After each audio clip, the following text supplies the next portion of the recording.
본 방송에서 제공하는 투자 정보는 투자 판단에 대한 조언입니다. 방송에서 제공하는 주식의 가치, 가격 상승 및 가격 하락에 대해서는 방송사에서 보장하지 않습니다.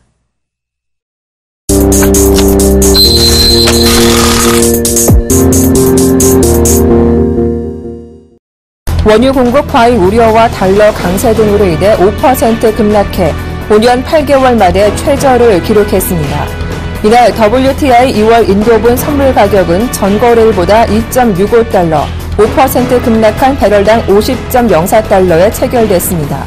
이는 2009년 4월 이후 5년 8개월 만에 최저치입니다. WTI 선물 가격은 장중 한때 배럴당 50달러가 무너지기도 했습니다. 이렇게 50달러가 무너진 것은 2009년 4월 이후 처음입니다. 유로화 가치가 미 달러화 대비 9년 만에 최저로 떨어졌습니다. 유로화 가치는 외환 시장에서 장중 한때 유로당 1.1864달러까지 하락해 2006년 3월 이후 최저치를 기록했습니다. 미국 중앙은행의 연내 금리 인상 전망으로 미 달러화가 강세인 데다 마리오 드라기 유럽 중앙은행 총재가 지난주 양적 완화를 시사하면서 유로화 하락이 가속화하고 있습니다. 존 윌리엄스 미국 샌프란시스코 연방준비은행 총재가 기준금리 인상 방법에 대해 아주 점진적으로 이루어져야 한다는 의견을 밝혔습니다. 윌리엄스 총재는 이날 전미 경제학회 연례 행사에 참석해 통화량을 줄이는 속도는 앞으로 몇 년에 걸쳐 상당히 점진적으로 이루어져야 한다며 미국 경제가 이전보다 나아졌지만 성장세를 이어가기 위해서는 여전히 통화 정책을 통한 부양이 필요하기 때문이라고 말했습니다. 미국의 지난 연말 자동차 판매가 유가 하락과 소비자들의 자신감 회복, 각종 혜택 등에 힘입어 기록적인 수준을 보였습니다. GM은 지난해 12월 자동차 판매가 전년 동기 대비 19.3% 증가한 27만 4,483대를 기록했다고 발표했습니다. 이는 2007년 이후 최고 12월 매출로 픽업 트럭 판매가 43% 증가하며 실적에 영향을 미쳤습니다. 같은 기간 피아트 크라이슬러 오토모빌스의 자동차 판매는 전년 동기 대비 20% 증가한 19만 3,261대를 기록했습니다. 10년 만에 최고 12월 실적을 기록한 겁니다.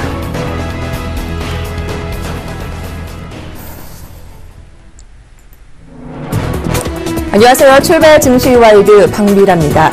유로존의 불안감이 지속되고 있습니다. 그리스의 유로존 탈퇴, 즉 그렉시트 우려감이 커지면서 투자 심리가 위축됐는데 간밤 국제유가마저 급락세가 나오면서 투자 심리가 요동쳤습니다. 흔히 공포지수로 불리는 빅스지수가 20을 넘어서면서 이 불안한 모습을 보여줬는데 오늘 우리 국내 시장에도 좋지 않은 영향을 줄 것으로 보여지는 만큼 면밀히 그 추이를 지켜보셔야겠습니다. 자세한 마감 상황부터 살펴보겠습니다. 네, 뉴욕 3대 지수가 1% 이상으로 크게 밀렸습니다. 다우지수는 300포인트가량 빠지면서 마감을 했는데요. 유가 급락에 에너지 관련주가 크게 하락한 것이 영향을 미쳤습니다. S&P 500은 1.83% 하락하며 거래를 마쳤고 나스닥 지수도 1.5% 이상 약세로 거래를 마치기도 했습니다. 먼저 마감한 유럽 증시 분위기도 살펴보겠습니다. 더 큰 폭의 하락세가 나왔는데요. 유로존의 불안감이 고조되면서 독일 증시가 2.99% 밀려났고 또 영국 증시가 2% 하락, 프랑스가 3% 이상 하락세로 거래를 마쳤습니다. 자, 잠시 후면 우리 시장도 개장이 될 텐데요. 이 글로벌 증시 상황을 급락을 피해갈 수 있을지 자세한 개장 상황 살펴봐 드리도록 하겠습니다. 출발 증시와이드 지금 바로 시작합니다.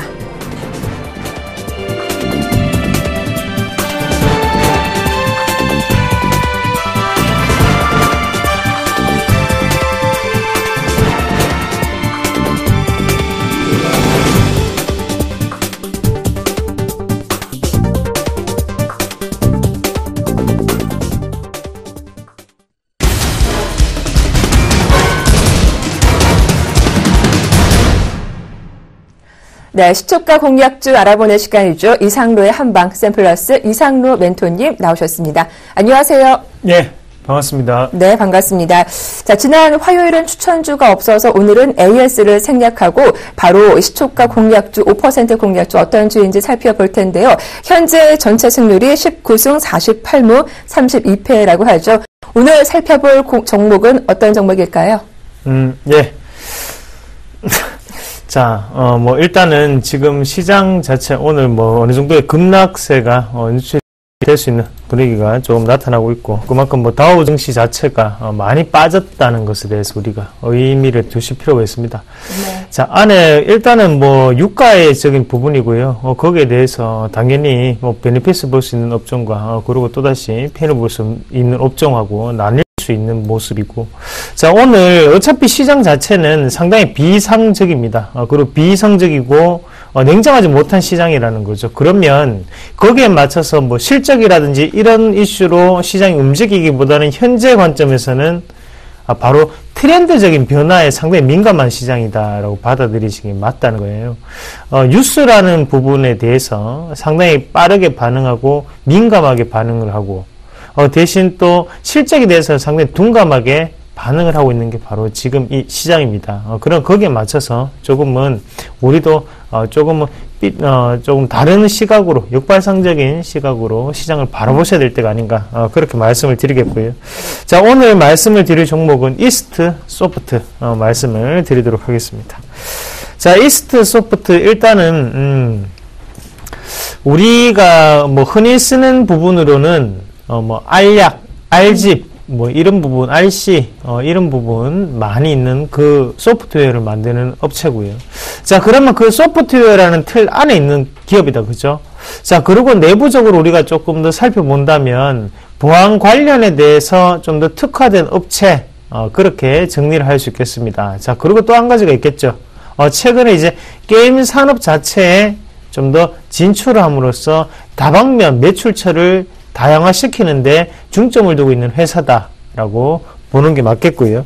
자, 일단은 현재 지금 시장 자체를 흔들고 있는, 시장 자체를 상승시켰던 부분이 바로 코스닥이라는 지수였습니다. 그럼 코스닥 안에서도 우리가 세계 가전 박람회의 초점 자체가 맞춰지면서 종목군들이 크게 올라오는 모습이 나타났다는 거거든요.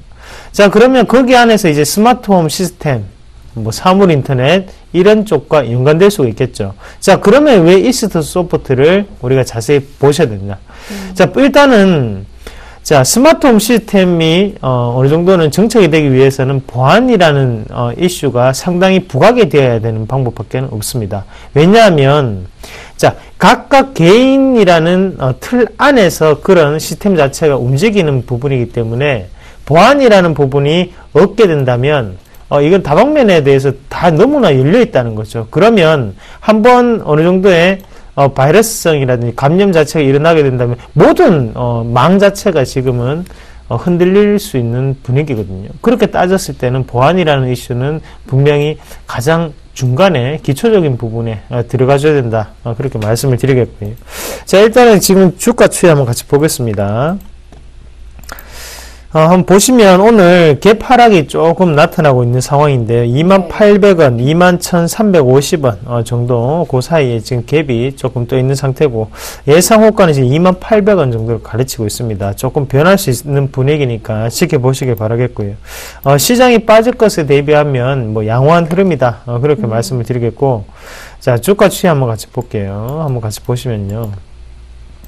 자, 고가 권역 자체는 어느 정도 정해져 있다, 그죠? 고가 권역은 박스권 자체에 지금 머물러 있는 상태입니다. 그래서 뚫기 힘든 과정 자체를 뚫지 못하고 내려왔는 과정이고, 자, 하단권에서 지금 올라오는 상태인데, 자, 하단에 꾸준히 지지가 되었던 부분 자체를 돌파를 하고 난 뒤 다시 한번 지지로 영향을 받았습니다. 그리고 다시 한번 더 크게 올라가는 모습에 지금 내려오는 상황이고, 자, 이런 모습 봤을 때는 현재 이 올라오는 이 파동 자체는 약한 파동이라고 보기는 조금 어렵습니다.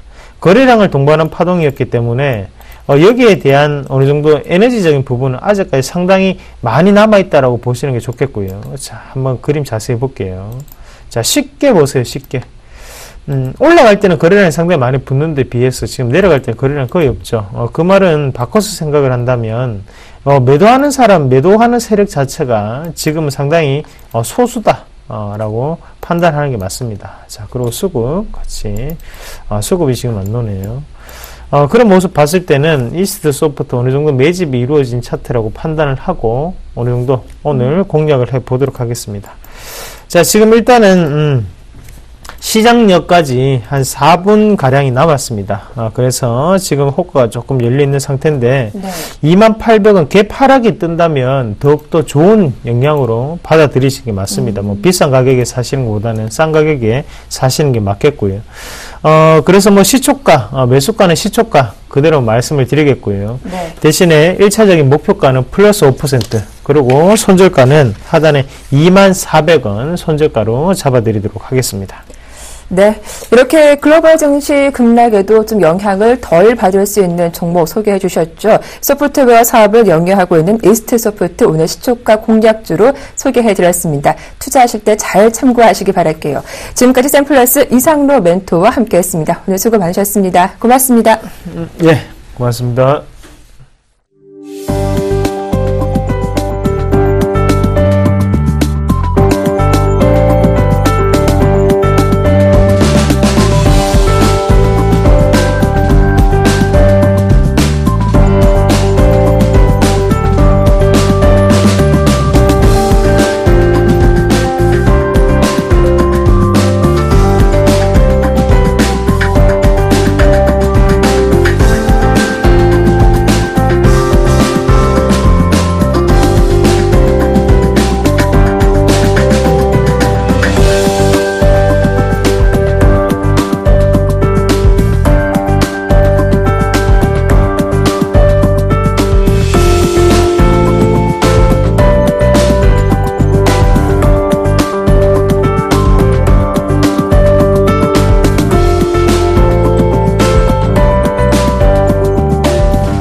네, 오늘장 전망과 출발 상황 분석 도와주실 두 분 소개해드리겠습니다. JB스탁의 김진경 연구원님, 또 메르츠 종금증권의 김곤호 연구원님 연결되어 있습니다. 안녕하세요. 네, 안녕하세요. 네, 반갑습니다.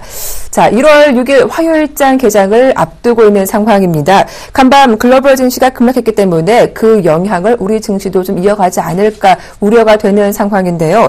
이 코스피 지수 무엇보다 1900선 지지 여부에 관심이 주목되고 있는 아침이죠. 먼저 김진경 연구원님, 동시효과 분위기 썩 좋지는 않은 것 같아요. 네, 새해부터 썩 좋지 않은 분위기 흘러가고 있습니다. 일단 코스피 지수 경우 지금 1890선에서 좀 시작을 할 것으로 예상되고 있는데, 제가 결론부터 말씀드린다면은 지금은 일단 코스닥을 좀 살펴보자, 이렇게 정리를 해드려야 되겠습니다. 지금 코스피 그 시장 자체가 워낙에 좀 글로벌 변수들이 좀 잇따르다 보니까는 아무래도 전반적으로 좀 대형주 위주로 좀 급락세를 펼쳐지고 있고, 특히 코스피 이런 대형주를 좀 이끌 만한 지금 모멘텀이 부족한 상황이기 때문에 지금 시선은 코스닥 그리고 중수용주 위주로 좀 돌려보자, 이렇게 말씀을 드려야 될 것 같고요. 일단은 또 4분기 실적이 아무래도 시작이 된 만큼 일단은 실적 개선주 위주로 살펴보자, 이렇게 정리를 해드리겠습니다.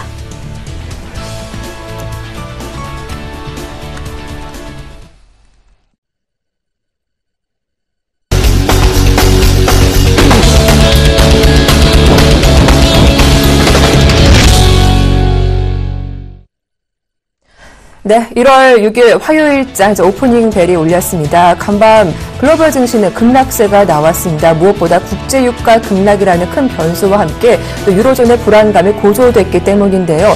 일단 국내 증시로 보면은 코스피보다는 코스닥, 중소형주 위주의 강세가 이어지고 있는 상황인데 오늘도 그 흐름이 이어질지 살펴보셔야겠습니다. 먼저 코스피 출발 상황부터 살펴보도록 하겠습니다. 김진경 연구원님, 자세한 지금 집계가 됐습니까? 네, 일단 선물 지수부터 살펴보도록 하겠습니다. 네. 지금 선물 시장도 마찬가지로 좀 1%대 좀 하락세를 보여지고 있는데, 마찬가지로 선물 시장도 마찬가지로 마찬가지고 선물 시장도 마찬가지로 현재 전반적으로 좀 분위기가 차갑다 보니까는 일단은 선물 시장 자체도 좀 보수적으로 바라보자 이렇게 말씀을 드려보겠고요. 코스피 지수 같은 경우는 지금 현재 1895선에서 시작되는 모습 보여지고 있습니다. 1%대 좀 하락세를 보여지고 있는데 일단 코스피 시장 자체로도 워낙에 좀 분위기가 어렵기 때문에 상당히 좀 보수적으로 바라봐야 될 것 같고요. 이번 주부터 또 본격적인 4분기 실적 시즌이 좀 시작이 되고 있기 때문에 조금 글로벌적인 것뿐만이 아니라 국내적으로도 좀 여러 변수들이 좀 생길 수가 있기 때문에 일단 시장 자체로는 좀 보수적으로 살펴보자 이렇게 말씀드려보겠습니다.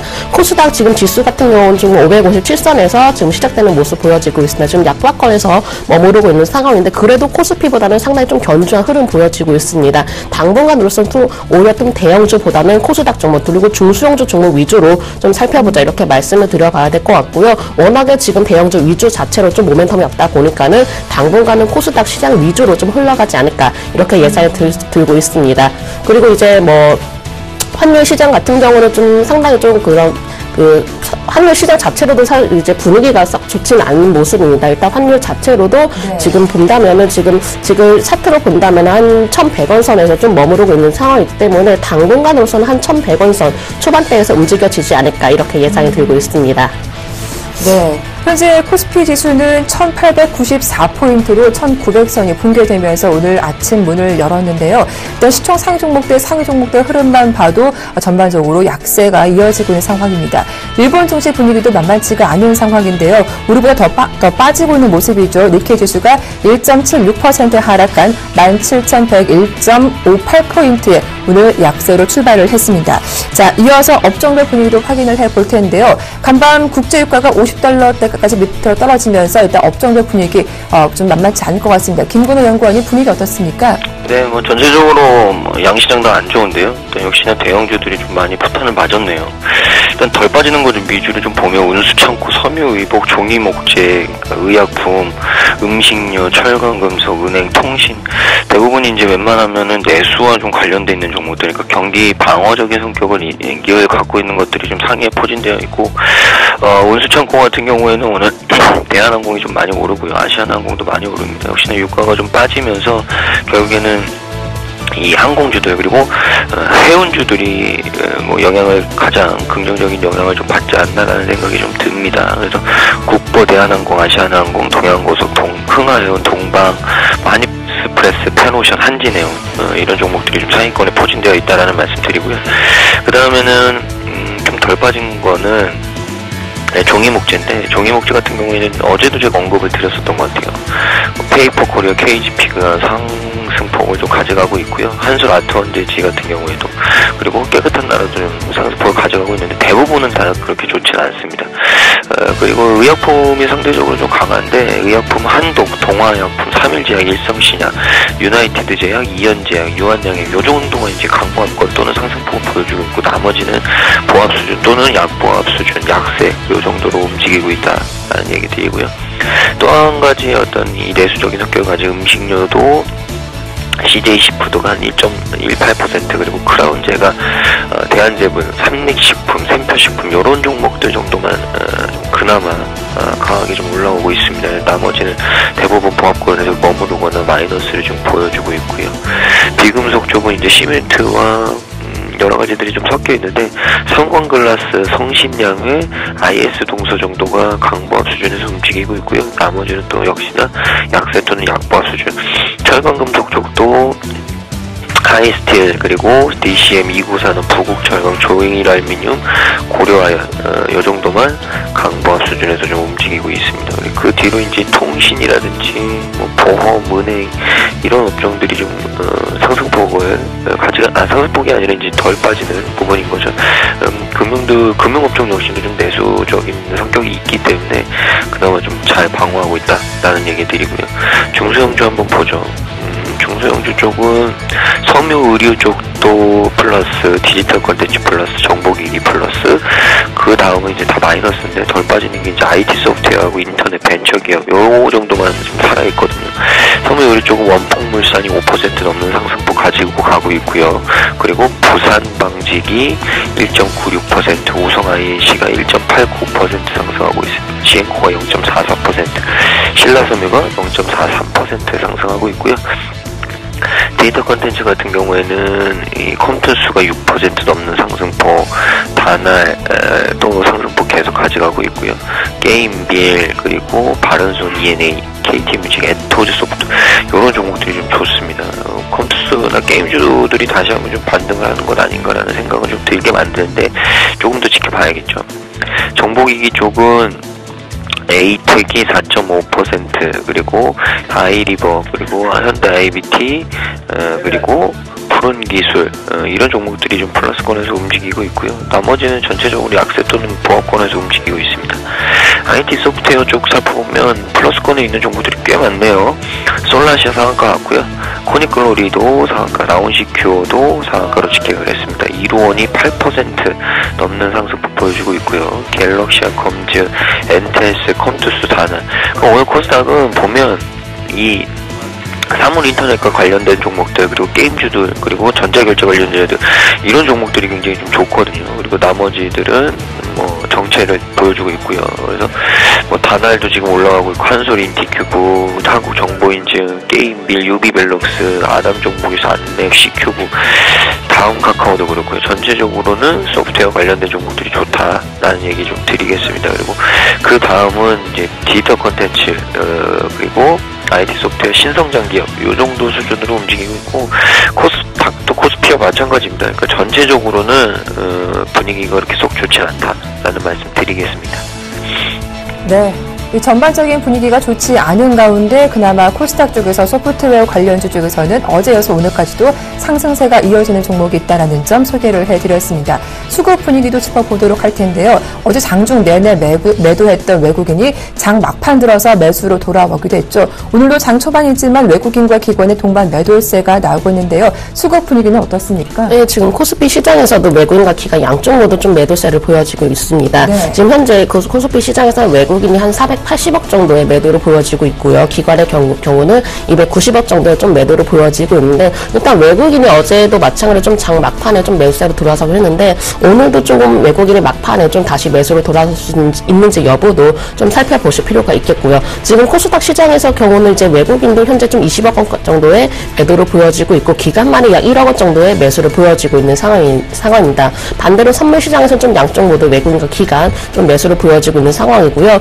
지금 업종별 좀 수급을 본다고 하더라도 썩 그렇게 눈에 띄게 좋은 종목은 없다, 좋은 업종은 없다, 이렇게 말씀을 드려야 될 것 같은데, 일단 전기전자 업종의 경우 외국인 현재 좀 500억 원 정도의 매도로 보여지고 있고, 기관의 경우 현재 좀 160억 원 정도의 매도로 보여지고 있는 상황입니다. 화학업종도 마찬가지로 좀 외국인이 25억 원, 그리고 기관이 7억 원 정도의 매도를 보여지고 있는 상황이고요. 운수장비 업종도 25억 원, 그리고 13억 원 정도의 매도를 보여지고 있는 상황입니다. 딱히 이렇게 좀 매수세가 들어오는 업종이 지금 현재는 없는 상황이고요. 지금 금융업종만이 지금 현재 외국인 15억 원 정도 매수를 보여지고 있고, 은행과 증권업종도 소폭 좀 매수를 보여지고 있는 상황입니다. 제조업종도 좀 대량의 좀 매도를 보여지고 있는 상황인데, 제조업종의 경우는 현재 외국인이 480억 원, 그리고 기관의 경우는 290억 원 정도의 매도를 보여지고 있는 상황입니다.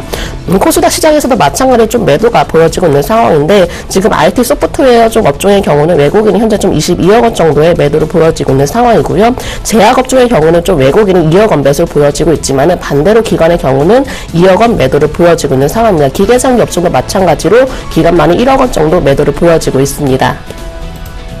자, 네, 이어서 외환시장 출발 상황도 점검을 해보도록 하겠습니다. 오늘 순서는 KB 외환선물의 정경팔 팀장과 함께하죠. 안녕하세요. 네, 안녕하세요. 네, 일단 달러화 강세가 이어지면서 간밤 또 유로화 가치는 9년대 최저를 기록하기도 했습니다. 원달러 환율이 1110원대를 향해 달려가고 있는데요. 출발 상황은 어떻습니까? 네, 오늘 서울 외환시장은 어제 종가 대비 1원 90전이 하락한 1108원에 개장했고요. 개장 이후에는 개정가를 중심으로 1107원과 1109원 40전 사이를 오가고 있습니다. 이 시각 현재는 1108원에 거래가 되고 있습니다. 오늘 환율이 약보합세를 보이는 것은 달러 엔이 하락한 영향을 반영하고 있습니다. 어제 국제금융시장에서는 그리스의 유로존 탈퇴 우려와 국제유가의 급락으로 증시가 조정을 보이면서 안전자산 선호 현상이 강화되었고요. 이를 반영해 미 국채와 엔화가 강세를 보였습니다. 달러 엔은 오늘 새벽 119엔대 초반대까지 하락한 이후 후반대까지 낙폭을 줄이기도 했습니다만, 오늘 새벽 다시 119엔대 초반대로 낙폭을 키우는 모습입니다. 달러 원의 경우는 오늘 달러 원의 경우는 가장 가까이서 달러 N을 추정해왔다는 점에서 뉴욕 여고의 시장에서 하락 압력을 받는 모습을 보였습니다. 그러나 위험 회피 현상은 위험 통화들에게 부정적인 재료로 작용한다는 점에서 뉴욕 증시가 하락하는 동안 원화는 호주 달러 등 다른 해외 위험 통화들과 함께 약세 압력을 받았고요. 결과적으로 달러 원의 낙폭은 뉴욕 여고의 시장에서는 크게 나타나지 않는 모습을 보였습니다. 안전자산 선호 현상을 반영하면서 엔화가 강세를 보이고 있습니다만 다른 위험 통화들의 약세는 그만큼 두드러지지 않는 모습을 보이면서 외환 시장에서는 아직 전반적으로 위험 회피 현상이 강화되지는 않는 모습인데요. 이에 따라서 대부분의 달러 위험 통화상들은 뚜렷한 방향성을 보이기보다는 수급에 따른 영향을 받을 것으로 예상됩니다. 달러 원의 경우 뉴욕 증시 조정의 영향으로 코스피 지수가 동반 조정을 보이면서 상승 압력을 적극적으로 받을 수 있겠고요. 유로 달러가 추가로 하락할 가능성이 있다는 점은 달러 원에게 저가 매수 심리를 유발시킬 것으로 예상됩니다. 이번 주에는 우리나라 시간으로 목요일 새벽에 공개되는 미 연준의 FOMC 회의 의사록 내용이 매파적으로 확인될 경우 달러화가 강세 압력을 받을 수 있다는 점에 주목할 필요가 있고요. 글로벌 위험 회피 심리가 강화될 경우 엔화 강세와 함께 위험 통화들의 약세가 두드러질 수 있다는 점에서 달러 원의 방향성은 여전히 상승 쪽에 우세하다는 말씀을 드리겠습니다. 오늘 달러 원은 1,100원대 초반대 행보를 계속해서 이어갈 전망입니다. 오늘 원달러 환율은 1,100원대 초반대에서 횡보를 지속할 것이다라는 전망까지 말씀 들어봤습니다. 도움 말씀 고맙습니다. 네, 감사합니다. 네, 지금까지 KB 외환선물의 정경팔 팀장이었습니다.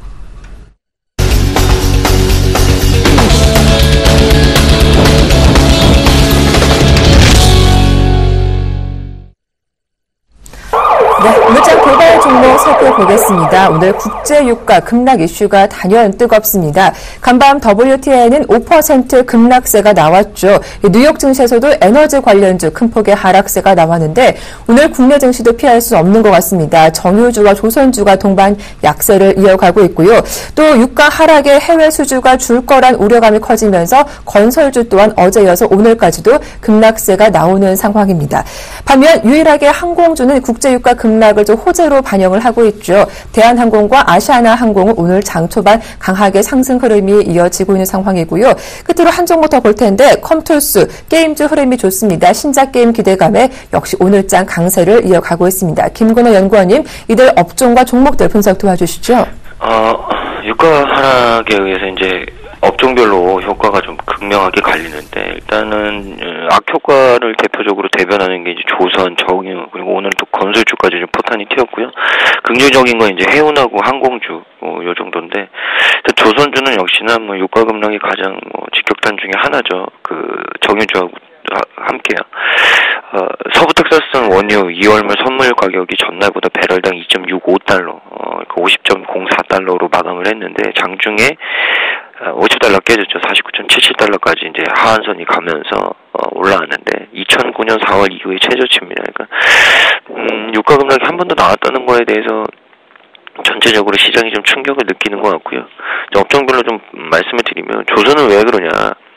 제일 중요한 게 이제 해양 플랜트거든요. 요새 조선은 결국에 해양 플랜트 수주인데 해양 플랜트 수주가 이루어지려면 결국에는 유가가 올라가야죠. 그래야 이 정제 마진이라고 하는 크랙 스프레드가 굉장히 좀 늘어나면서 정유업체들이 지속적으로 플랜트 수주를 늘릴 텐데 이제 그게 안 되니까 조선주들은 그 부분에 있어서 좀 포탄을 맞은 거고 정유주도 마찬가지입니다. 그러니까 정제 마진 자체가 그렇게 좋아지는 부분이 아닌 거죠. 그러니까 정유주들에 있어서 이 마진이 굉장히 좀 떨어지고 있다. 그리고 원유의 공급 과잉에 대한 우려 그리고 또 달러화 강세 이런 부분이 겹쳐서 국제 유가가 지속적으로 좀 하향세를 걷고 있는 거죠.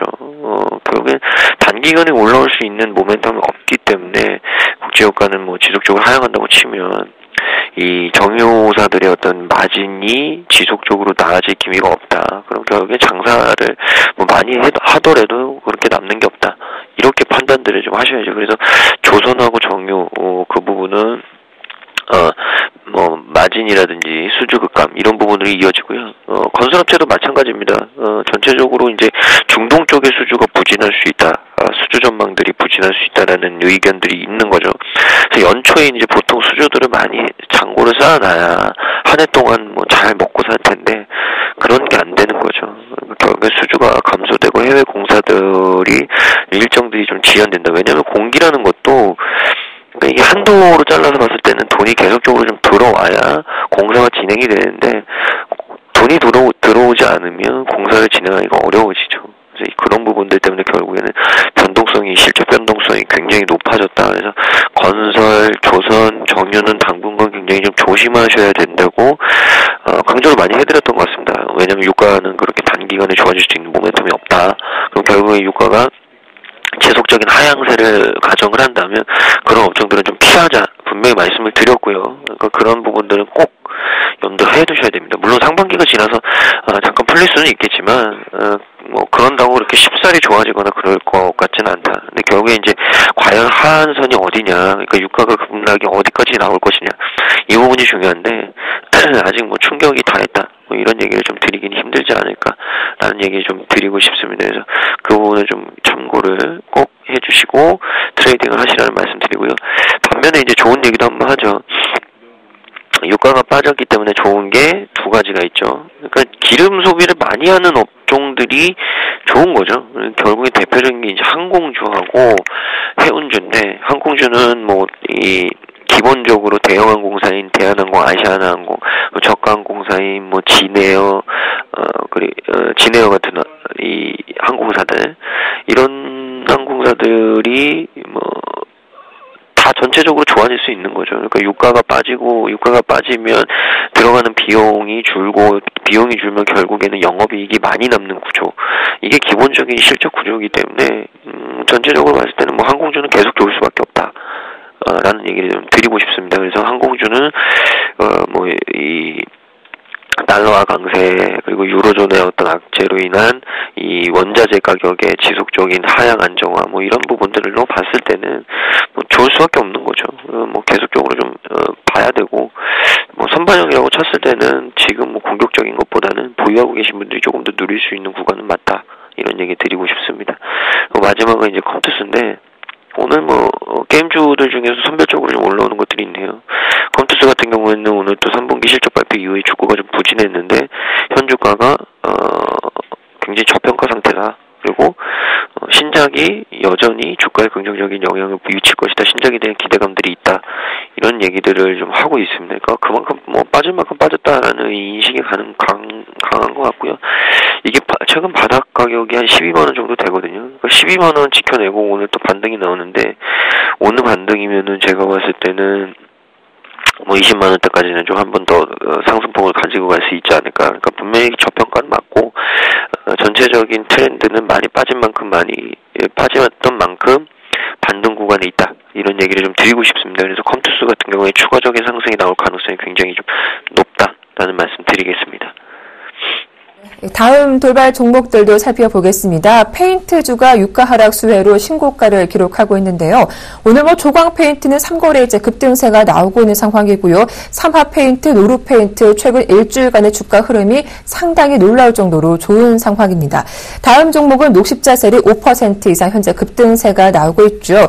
올해 흑자 전환될 거란 기대감이 증권사 분석을 통해 나왔기 때문인데요. 끝으로 다음 종목은 이제 일진홀딩스인데 3거래째 주가가 강세를 띠고 있습니다.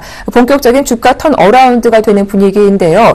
초음파 치료기 매출이 본격화될 거란 분석이 주가에 호재로 작용하고 있습니다. 자, 김진경 연구원님 이들 종목들 분석 들어볼까요? 네, 페인트주가 좀 다른 업종과는 다르게 좀 초반부터 좀 강세를 보여지고 있는데 일단 페인트주라고 하면은 뭐 솔직히 뭐 삼화 페인트라든지 노루 페인트 좀 여러 가지 이제 관련주들이 있겠지만은 사실 이제 지금 페인트 관련주를 보니까 유가와 가장 크게 좀 관련이 있는 것이 아닌가 아닌가 이렇게 좀 예상이 들고 있습니다. 지금 워낙 유가 자체가 크게 좀 시장에서는 가장 큰 이슈로 좀 두각으로 좀 나타내고 있기 때문에 일단 페인트주의 경우는 당분간은 좀 추세는 이어가지 않을까 이렇게 예상이 들고 있고요. 제가 봤어도 좀 당분간 일단은 한 달, 아무리 적어도 한 달 동안 그래도 유가 하락이 좀 이어질 수가 있기 때문에 페인트주의 경우는 가장 큰 수혜를 입지 않을까 이렇게 예상이 들고 있습니다.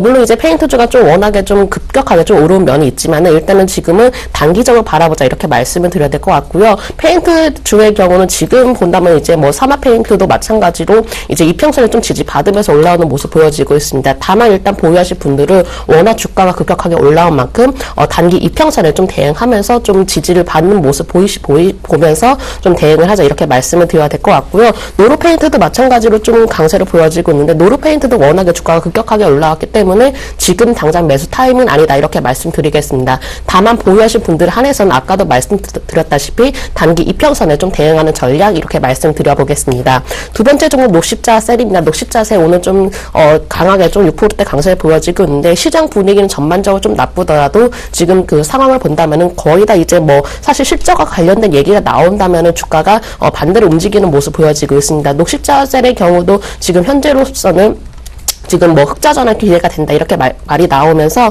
좀 강세를 보여지고 있는 것 같고요. 워낙에 이제 관합이라든지 췌장암 이런 좀 관련 의약품들이 나오다 보니까는 시장에서도 상당히 조금 주목을 받는 게 아닌가 이렇게 예상이 들고 있고 녹십자셀의 경우도 워낙에 주가가 그동안에 급격하게 밀려왔고 서서히 좀 반등을 나타내면서 올라오는 과정이기 때문에 일단은 조금 더 좋게 봐도 되겠다 이렇게 말씀드려보겠습니다. 지금 자체 이제 시장 분위기 자체가 4분기 실적에 좀 초점이 맞춰진 만큼 일단은 실적 개선이 좀 기대가 되고 있는 종목 위주로 접근하시면 좋겠다 이렇게 추가적으로도 말씀드려보겠습니다. 세 번째 종목은 일진홀딩스입니다. 일진홀딩스가 오늘 2%대 조금 이 종목도 강세로 보여지고 있는데 얘도 마찬가지로 이 종목도 마찬가지로 좀 실적에 대한 좀 기대감이 반영이 된 게 아닌가 이렇게 말씀을 드려볼 수가 있겠고요. 일진홀딩스의 자회사가 일단 뭐 초음파 진단 기기에 관련해서 워낙에 좀 성과를 좀 이루어내고 있기 때문에 이런 부분만 본다면 앞으로도 좀 추가적인 성장이 이루어지지 않을까 이렇게 말씀드려볼 수가 있겠고 일진홀딩스의 경우는 워낙에 좀 급격하게 올라왔기 때문에 지금 당장 신규 매수보다는 오히려 보유하신 분들에 한해서 조금 일단 당분간은 8,000원 선까지는 바라봐도 되겠다 이렇게 정리를 해드리겠습니다. 네. 자, 이어서 다음 종목들도 분석해 보겠습니다. 오늘 제일모직, 오늘도 추가 하락이 나옵니다. 어제도 하한가에 마감을 했는데, 시총 순위도 급격히 내려가기도 했죠. 근데 무엇보다 수급적으로 볼 때는 외국인의 순매수는 계속 유입이 되고 있지만, 오늘도 주가가 3% 이상 추가 하락이 나오면서 14만원대 초반까지 밀린 상황입니다. 다음 종목은 롯데케미컬인데요. 4분기 실적이 부진할 것이란 전망에 일단 하락세를 보이고 있고요. 반대로 갤럭시아컴즈 저희가 며칠 전에 살펴봤던 종목인데 6거래일째 강세입니다. 신고가를 눈앞에 두고 있는 모습이군요. 김건호 연구원님 새 종목 살펴볼까요? 네, 일단 뭐 제일모직은 단순하게 이제 매매 공방에 의한 어떤 차익 실현 뭐 이런 정도도 이틀 동안 이제 하향 조정이 나오고 있는데 어제가 좀 큰 폭으로 나왔고요. 오늘 또 하향 조정이 나오고 있는데 결국에 이제 흥분이 좀 가라앉은 거죠. 그러니까 냉정하게 이제 제일모직의 가치를 좀 따져보기 시작했다. 그래서 실적 개선을 좀 감안해도 시가총액이 생각보다 좀 높은 수준 아닐까.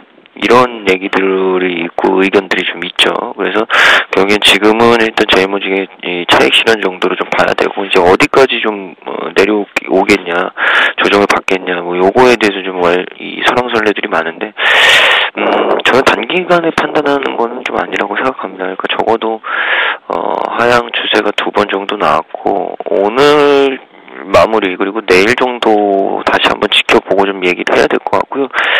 사실 제일모직이 이제 삼성그룹 지배구조 최상단에 있긴 한데 그것만 가지고 너무 가치 부여를 많이 한 것 아닌가 이런 좀 생각도 좀 듭니다. 그래서 차분하게 조정을 기다렸다가 분명히 저는 보긴 봐야 된다고 생각하거든요. 올해는 제일모직이라든지 삼성그룹과 관련된 종목들을 꼭 체크해야 된다고 생각하는 사람 중에 하나이기 때문에 조정을 노려서 좀 접근할 수 있는 유연한 태도를 갖자라는 얘기를 좀 드리겠습니다. 롯데케미칼이 4분기 실적 부진, 뭐 퓨어케미든 컴플렉스 케미칼이든 다 안 좋은 거죠. 그래서 4분기 매출액이 한 43조, 영업이익은 800억 정도 예상들을 하고 있는데 이제 고가의 나프타가 투입이 되면서 부진한 모습이 나올 것이다.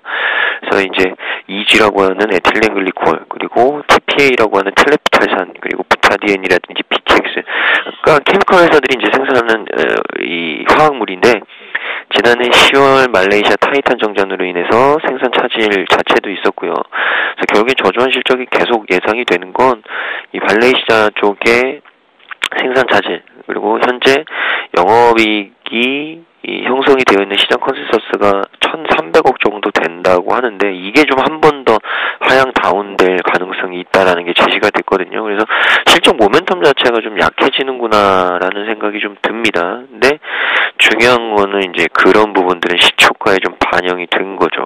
그래서 시초가 좀 반영이 되고 올라왔는데 이것도 보면 15만 원을 지켜낸다면 저는 뭐 갭 정도는 메울 수 있을 것이다. 근데 이제 16만 원부터 이제 어떻게 17만 원, 18만 원까지 이제 끌고 가느냐 이 부분인데 거기에 대한 근거 자료가 없다는 거죠. 그러니까 많이 빠졌다고 사기에도 굉장히 좀 애매한 그런 종목이 아닐까 이런 얘기 좀 드리고 싶습니다. 그래서 18만 원, 19만 원까지 가기에는 아직 모멘텀이 좀 많지 않기 때문에 기술적으로 좀 대응을 하더라도 좀 짧게 잡으시는 게 맞지 않을까 이런 얘기 좀 드립니다. 마지막 종목은 갤럭시아 컴즈인데요. 부실 자회사를 매각했고 또 이제 사물인터넷과 관련된 이슈들 뭐 이런 것들이 계속 나오고 있는 거죠. 이 자회사인 갤럭시아 디바이스의 주식 100%를 조성래 효성 회장에게 개인으로 매각을 했고요. 계속 이제 영업 손실이 났는데 모 회사가 부실자 회사를 털어내면 결국에는 뭐 현금 유입은 그렇게 크진 않지만 재무구조 개선의 효과가 굉장히 좀 크죠. 그래서 그런 부분들 때문에 3일 연속적으로 좀 급등이 나왔던 부분이고 이제 오늘은 좀 차익 실현들이 위에서 좀 나온 거죠. 그래서 이제 직전 고점이 3,700원인데 저 자리 못 들어오면은 뭐 여기서 좀 박스권으로 움직일 가능성이 있고요. 핀테크 관련된 종목 갤럭시아 컴즈 만약에 3,700원이 뚫리면 새로운 가격대가 나올 가능성이 굉장히 좀 높습니다. 이런 부분들은 꼭 염두를 좀 해두시고 모르겠습니다. 이런 종목들 그러니까 모멘텀이 있고 정부 정책과 좀 부합되는 종목들은 1월 초에 특히나 연초에는 많이 움직일 가능성이 있기 때문에 뭐 변동성 매매를 좀 좋아하시는 분들은 이런 종목들을 좀 잘 끼고 계셨다가 조정세를 이용해서 기술적인 분석을 통해서 좀 매수를 해보시는 것도 괜찮지 않을까라는 말씀 드리겠습니다. 네, 자, 이어서 다음 종목도 확인을 해보겠습니다. LG화학인데요. 닷새째 약세를 보이고 있습니다. 4분기 실적이 부진할 거란 전망이 일단 주가의 발목을 잡고 있는 모습인데요. 1년 전만 해도 주가가 30만 원 넘던 종목인데 현재 주가가 17만 원대로 쭉 미끄러진 상황입니다. 추가적인 하락 가능성 있는 것인지 LG화학 주가 전망을 해보도록 하고요. 다나와가 현재 네이버 제휴회 4흘째 강세를 이어가고 있습니다. 어제도 가격 제한폭까지 오르더니 오늘도 추가적인 상승세가 나오고 있고요. 끝으로 한 종목 더 볼 텐데 기가레인입니다.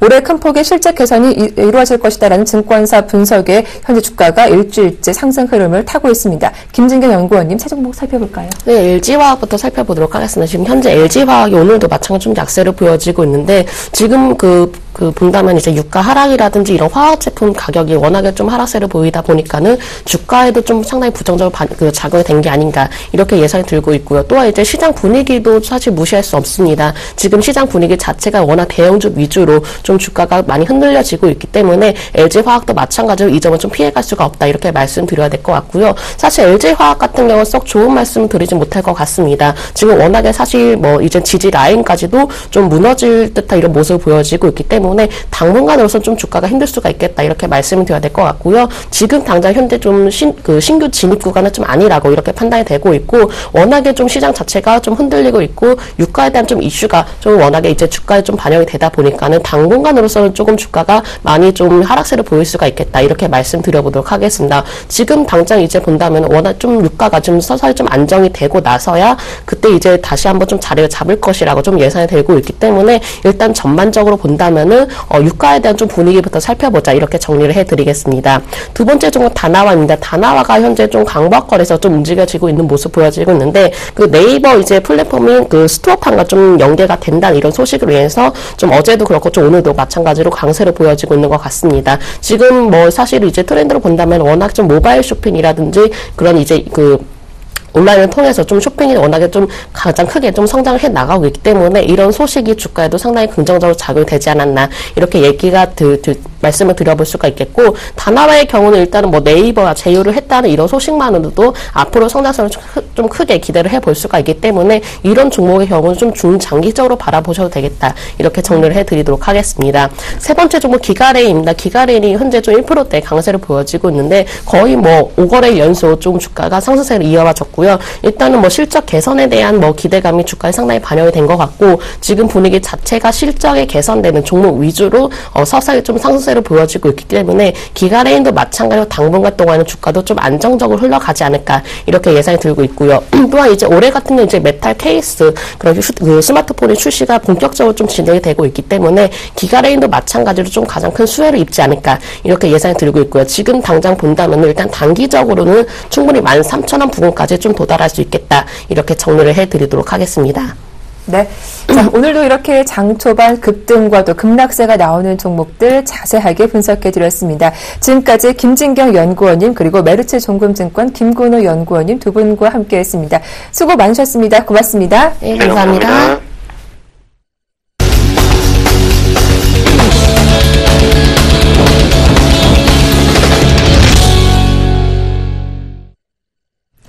네, 이어서 증권사별 투자 전략 알아보는 시간이죠. 화면으로 함께 보시겠습니다. 네, 먼저 최승 차장입니다. 실적 개선 유망주 눌림목 매수 전략에 유효하겠다라는 전략이었고요.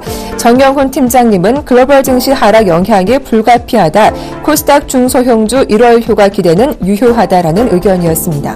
김혜란 연구원은 1월 중순까지 중소형주 강세가 지속될 것이다. 김현경 주식팀장은 유가 하락 수혜주에 계속 관심이 필요하다라는 의견이었습니다. 끝으로 안상현대리 유가 하락, 국내 증시 긍정적인 영향으로 분할 매수로 대응해보자라는 의견 들어봤습니다. 네, 오늘 순서는 IM투자증권의 정영훈 팀장과 함께하겠습니다. 안녕하세요. 네, 안녕하세요. 네, 1월 휴가는 코스닥에서만 확인할 수 있는데요. 중소형주가 어제 이어 오늘까지도 상승세를 이어가고 있습니다. 글로벌 증시 급락에도 코스닥 지수는 낙폭을 많이 줄였더라고요. 어떤 전략이 필요할까요? 네, 우선 전일 이제 유가 급락과 더불어서 그리스의 유로존 찰퇴에 대한 우려감이 좀 재부각이 되면서 미증시를 비롯해서 유럽 증시도 상당히 좀 낙폭이 좀 확대되는 그러한 좀 모습을 좀 보였습니다. 지금 이런 좀 해외 변수들이 계속해서 좀 나타나고 있는 상황이기 때문에 상당히 좀 단기적으로 좀 투자 심리가 좀 위축이 된 시점이다라고 좀 볼 수가 있겠는데요. 아무래도 지금 글로벌 증시의 좀 급락세와 맞물려서 국내 증시 같은 경우에도 단기적으로 좀 투자 심리 위축이 좀 불가피하지 않나 그렇게 좀 생각을 하고 있습니다. 우선 지금 이제 8일 만기 이전까지는 다소 좀 변동성이 좀 확대될 가능성을 좀 염두에 둬야 되지 않을까 그렇게 좀 보여지고 있고요.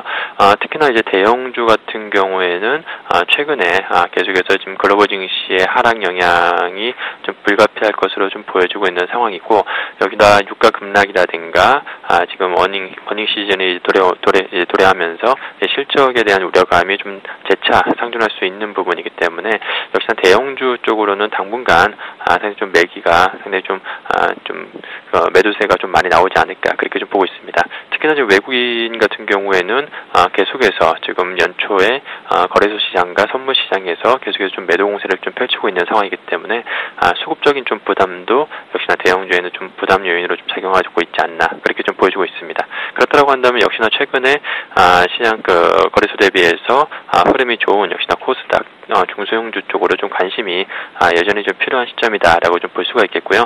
코스닥 중소형주 같은 경우에는 역사적으로 봤을 때도 이제 1월 효과에 대한 좀 기대감이 여전히 좀 유효한 시점이기 때문에 중소형주 중에서 이제 1분기 실적 개선이 좀 2015년 1분기 실적 개선이 좀 기대되는 그런 좀 종목이라든가 또한 올해 계속해서 트렌드로 좀 부각되고 있는 그런 좀 업종별로 좀 주목을 하셔야 될 것 같은데요.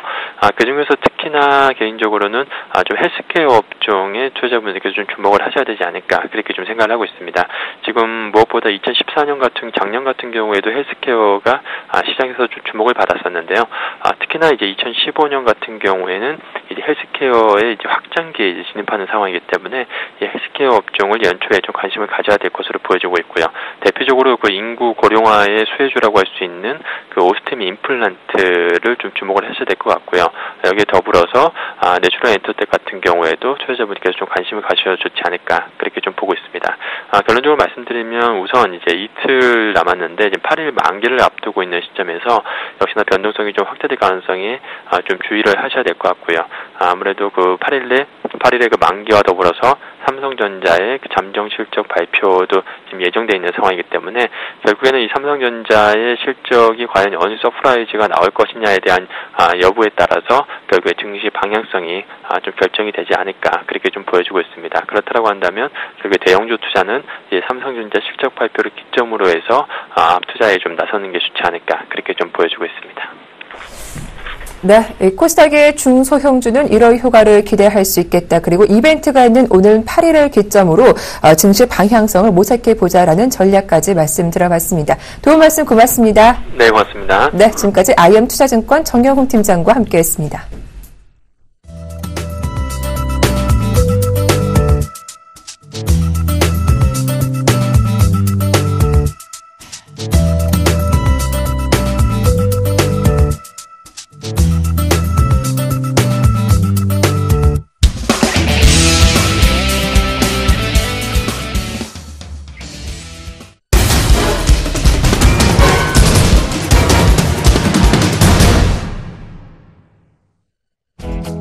안녕하십니까.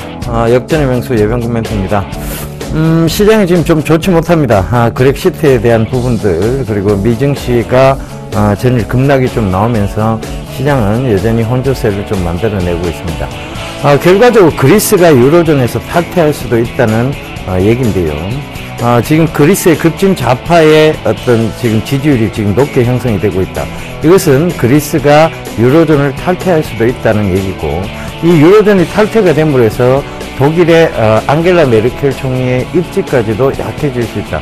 즉 유로존의 어떤 지금 문제는 더욱더 심각화될 수 있다는 얘기죠.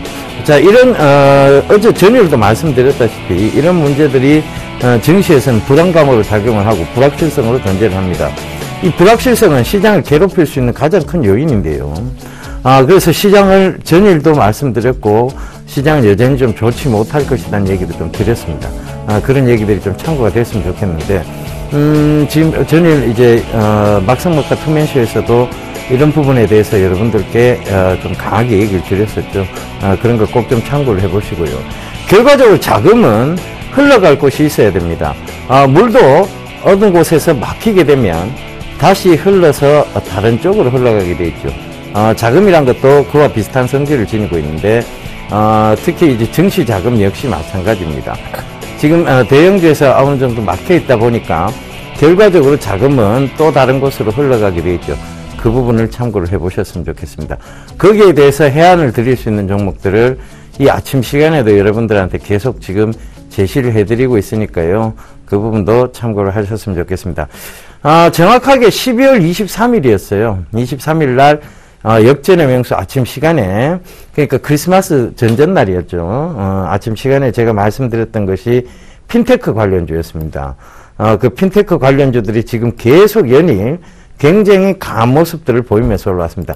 KG모빌리언스가 그랬고요. KG이니시스, 다날은 전일 가격 제한폭까지 상승을 했었죠. 금일도 한 2%대 이상의 상승세가 나오고 있고요. 자, 여전히 좀 좋다고 좀 얘기를 드렸습니다. 그 다음에, NFC 관련주 중에서는 지금 솔라시아가 전일도 가격 제한폭, 오늘도 가격 제한폭까지 오르는 이런 기염을 토하고 있습니다. 그러니까 그 부분도 참고를 좀 해보셨으면 좋겠습니다. 자, 지난 종목군과 대형 종목 위주로 살펴보면서 시장을 다시 한번 훑어나가 보겠습니다. 자, 대형주 쪽에 보면 SK 하이닉스만 건전하고 나머지는 다 좋지 못합니다. SK 하이닉스도 금일 이제 소폭 조정은 들어오고 있습니다만, 삼성전자처럼 2% 빠지고 1% 빠지고 이런 모습은 아닙니다. 결과적으로는 SK 하이닉스는 계속해서 그쪽에서 지금, 고가 패턴을 만들기 위해서, 지금 나가고 있는 중이죠. 실적적인 측면도 SK 하이닉스는 담보가 되어 있는 부분이고요. 그리고 실적에 대한 우려도 없습니다. 자, 이 부분도 참고를 해보셔야 될 것 같고, 자동차 쪽도 금일, 전체적인 조정과 더불어 좋지 못한 모습입니다. 자, 조선주, 정유주, 화학주, 자, 요런 것들 좀 보시면 아시겠지만, 제가 정화조라고까지 표현을 좀 드렸습니다. 냄새 난다고, 그런 얘기까지 드렸는데, 조선 정유화학, 결국은 기술적 반등이다. 여러분들 보실 색도 아니다라고 분명히 말씀을 드렸죠. 자, 현대차, 기아차, 쌍용차 보시면 아시겠지만, 지금, 그렇다고 해서 조선 정유화학만큼 어떤, 충격이 나오는 건 아니에요. 왜냐하면 자동차 쪽은 유럽에 대한 부분에 대해서 늘 좀 좋지 못합니다. 유럽이 좋지 못하면 자동차주들도 대다수 좋지 못했어요. 이유는 대유럽 수출이 강합니다. 우리나라 대한민국 자동차 메이커들이요. 자, 그런 부분에서 참고를 좀 해보셔야 될 것 같고요. 조선 정유화학은 여전히 대유럽 수출과도 관계가 있지만 이런 부분에서 정유를 제외하고는 다들 화학하고 조선 쪽도 역시 좋지 못하다는 거 좀 참고를 해보시고요. 제가 그 핀테크 관련해서 금융주 좋지 못할 것이다. 그런 얘기를 계속 드렸는데요. 금일도 금융주는 빠지고 있습니다. 계속해서 금융주는 지금 하락세를 면치 못하고 있다는 거 참고를 해보시고요. 증권주 역시 제가 좋지 못하다는 거 계속 강조드렸기 때문에 증권주도 역시 기술적 반등이 있을 뿐이지 계속 하락세를 면치 못하고 있다는 것도 참고를 해보셨으면 좋겠습니다.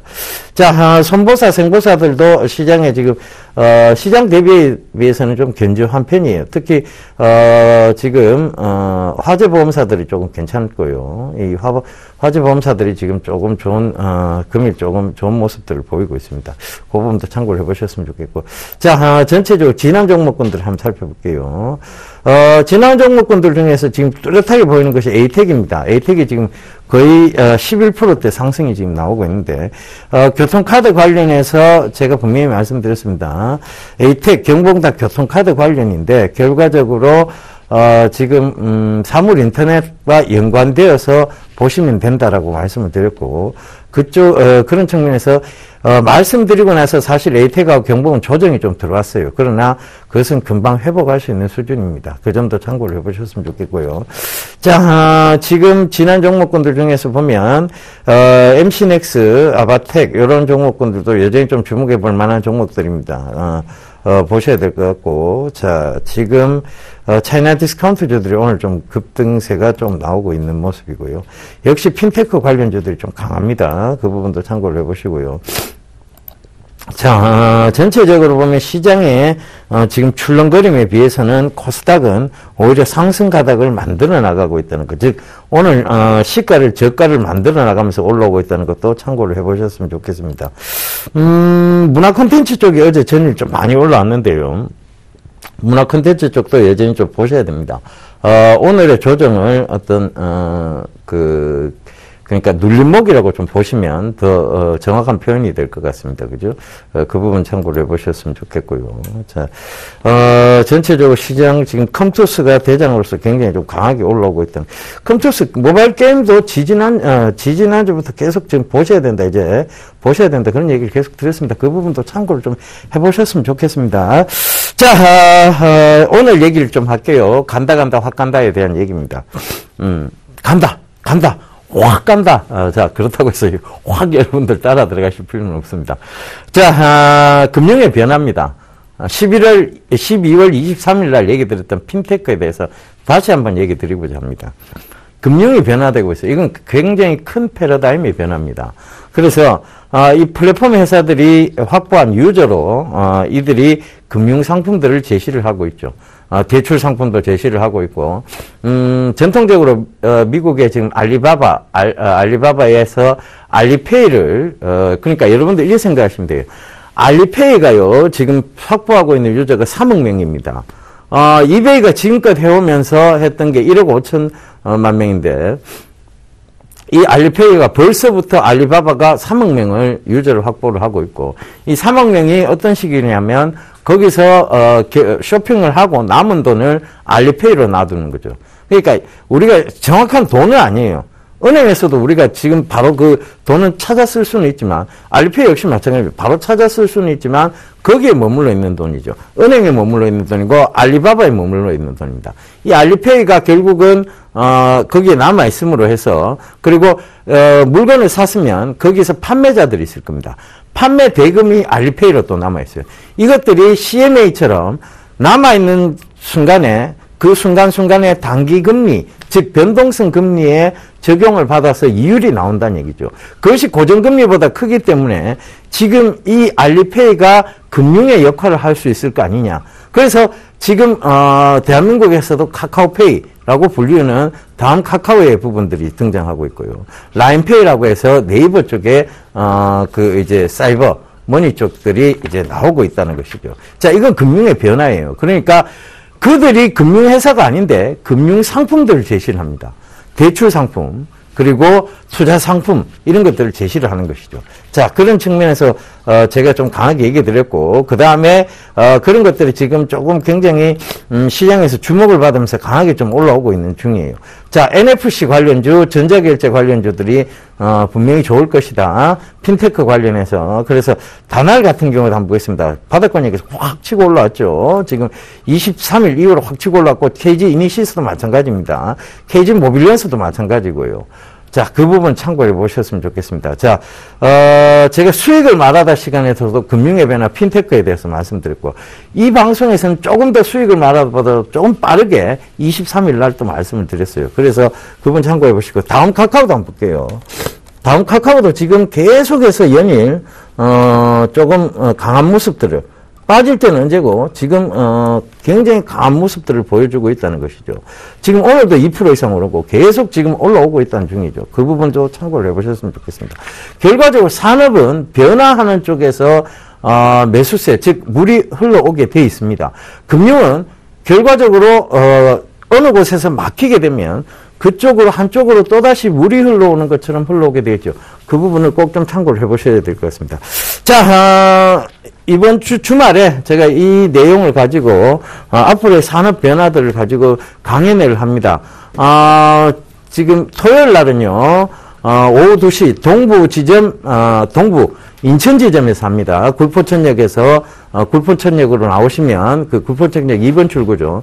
거기 나오시면 동부증권 그 건물이 보일 거예요. 거기서 2층에 오시면 바로 그 강연장이 있습니다. 그쪽으로 들어오시면 되고요. 일요일 날도 오후 2시입니다. 우리 투자증권 목동 지점에서 제가 강연을 하는데요. 목동에 이마트 아시죠? 그죠? 이마트역, 그쪽으로 오시면 되겠습니다. 그러면 우리 투자증권으로 들어오시면 제가 거기 강연장에서 강연을 합니다. 그러니까 토요일, 일요일 오후 2시고, 그 다음에 문의전화는 1577-7451번입니다. 참가비는 무료니까요. 여러분들 많이들 오셔서, 커피도 한잔 하시고, 그리고, 많이 준비하지는 마세요. 다과 같은 거 조금 드시면서 얘기 좀 나누셨으면 좋겠습니다. 자, 저는 이만 물러가고요. 내일 이 시간에 다시 인사드리도록 하겠습니다. 감사합니다. 예병군이었습니다.